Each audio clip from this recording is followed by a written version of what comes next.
Have you ever noticed that certain symbols, stories, or dreams feel oddly familiar, even though you've never encountered them before? Have you thought about how people from completely different backgrounds can share certain instincts or beliefs? For example, the symbol of the human skull and crossbones is widely accepted to mean danger or death. In this video, we will explore the fascinating idea of the collective unconscious. This is a concept introduced by psychologist Carl Jung.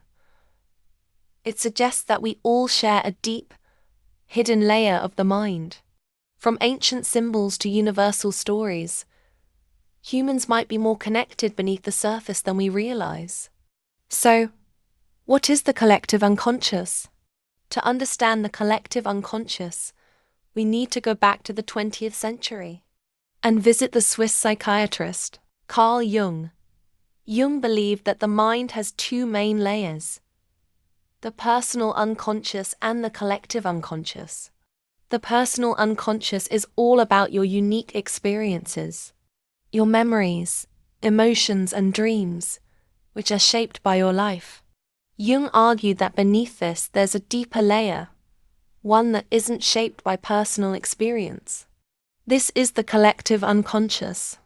It is a shared reservoir of knowledge and symbols that all humans inherit.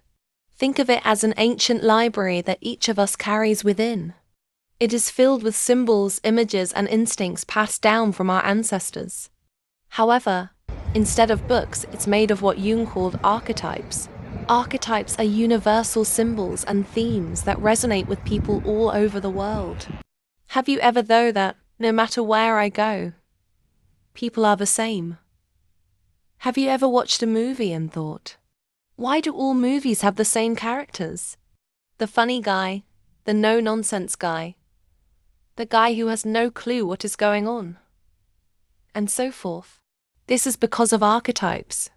Archetypes are the building blocks of the collective unconscious.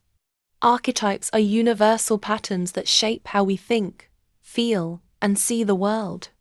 They're like templates for emotions, personalities, and stories.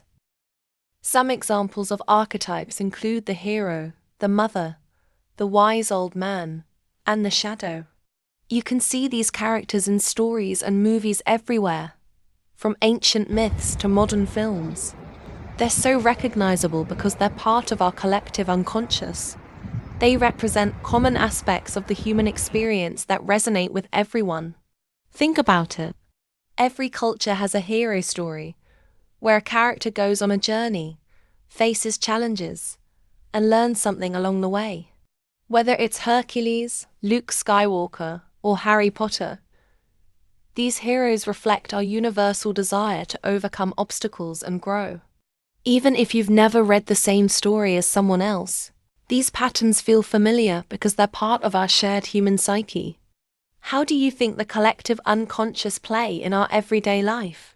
One way we tap into the collective unconscious is through dreams and common symbols. For example, have you ever wondered why almost everyone has had a dream about falling, being chased, or flying? These types of dreams are common around the world, and Carl Jung believed that they connect to our collective unconscious. Falling, for instance, might symbolize a fear of failure or loss of control. These are things every human can relate to. Flying in a dream can symbolize freedom or escape, another universal feeling. Even though our personal lives are different, the symbols in our dreams can connect us. When we dream, it is as if we are tapping into that ancient library of human experience, bringing out images and feelings we all share. Another way that collective unconscious shows up in our daily lives is through shared fears and instincts. In particular, this refers to our shared fears. For example, most people have a natural fear of things like spiders, snakes, or the dark. Even if you've never been bitten by a snake or had a bad experience in the dark, these fears feel instinctive. Carl Jung believed that these fears come from our ancestors' survival experiences. For early humans, the dark could mean danger, a snake could mean a deadly bite, and those instincts have been passed down over generations. So, while you might not have learned these fears consciously, They're part of that shared knowledge, stored in our collective unconscious. Collective unconscious also shows up in culture and tradition. One way it shows up is through the hero's journey across cultures. In every culture, there are stories of heroes who face challenges and grow stronger. In ancient Greece, for example, there was Hercules, and in the UK, there was King Arthur. In African folklore, there are stories of Anansi the spider or Mwindo epic. Even though these cultures had no contact, they developed similar hero stories. Carl Jung argued that this suggests that we all have a natural connection to this archetype. Another way that collective unconscious shows up in different cultures is through creation myth stories about how the world began. In many cultures, the world is created from chaos or nothingness, or by a god or divine force. The details might differ, but these stories all explore universal questions. Where did we come from? And why are we here? Jung would say these myths tap into archetypes that are deeply embedded in our collective unconscious. We cannot talk about the collective unconscious without talking about the shadow and why we avoid it. The archetype of the shadow self is both interesting and unsettling. Carl Jung defined the shadow as the part of ourselves that we often do not want to acknowledge. It is the darker or negative traits we try to hide. Everyone has a shadow side revealed by traits like jealousy, anger, or selfishness. We often try to ignore these parts of ourselves. However, Jung believed that understanding our shadow is essential for personal growth. By facing the shadow, we can learn to accept and even harness these aspects of ourselves. Some popular movie villains who embody the shadow include Darth Vader, Voldemort, Frankenstein's monster, among others. In stories, the shadow, as seen in characters like Sauron, Joker, or Anakin Skywalker, often appears as a villain who challenges the hero. These villains aren't just obstacles. They reflect something the hero has to face within themselves.